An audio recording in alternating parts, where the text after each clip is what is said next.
June மாதத்தில் வங்கிகள் பல நாட்கள் அடைக்கப்பட உள்ளன. இந்த விடுமுறைகள் பண்டிகைகள், 2ஆம் சனிக்கிழமைகள் மற்றும் ஞாயிற்றுக்கிழமைகள் ஆகியவற்றை உள்ளடக்கியவை. இந்த நாட்களில் வங்கிகளில் நேரடி சேவைகள் கிடையாது.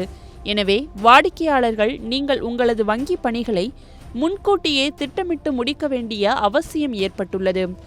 சரி, தற்போது வங்கி விடுமுறை நாட்களை பார்க்கலாம். ஜூன் 6, 2025 வெள்ளிக்கிழமை பக்ரீத். திருவனந்தபுரம் மற்றும் கொச்சி பகுதிகளில் வங்கிகளுக்கு விடுமுறை இருக்கும். ஜூன் 7, 2025 சனிக்கிழமை பக்ரீத். இந்தியாவில் பல மாநிலங்களில் வங்கி விடுமுறை, அதாவது அகர்தலா, ஐஷ்வால், பெலாப்பூர், பெங்களூரு, போபால், புவனேஸ்வர், சண்டிகர், சென்னை, டேராடூன், குவாஹத்தி, ஹைதராபாத் ஆந்திரா, ஹைதராபாத் தெலுங்கானா, இம்பால், ஜெய்ப்பூர், ஜம்மு, கான்பூர், கோஹிமா, கொல்கத்தா, லக்னோ, மும்பை, நாக்பூர், புதுதில்லி, பனாஜி, பாட்னா, ராய்ப்பூர், ராஞ்சி, ஷிலாங், சிம்லா, ஸ்ரீநகர் ஆகிய இடங்களில் பக்ரீத் அன்று விடுமுறை இருக்கும். ஜூன் 10, 2025 ஸ்ரீகுரு அர்ஜுன் தேவ்ஜியின் வீர வணக்கம் நாள். பஞ்சாப் மாநிலத்தில் மட்டும் வங்கி விடுமுறை.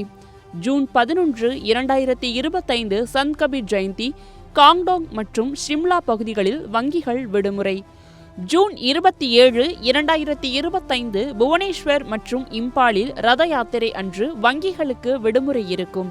ஜூன் 30, 2025 அன்று ரெம்னா நினை முன்னிட்டு மிசோரம் மாநிலம் ஐஷ்வாவில் வங்கிகள் விடுமுறை.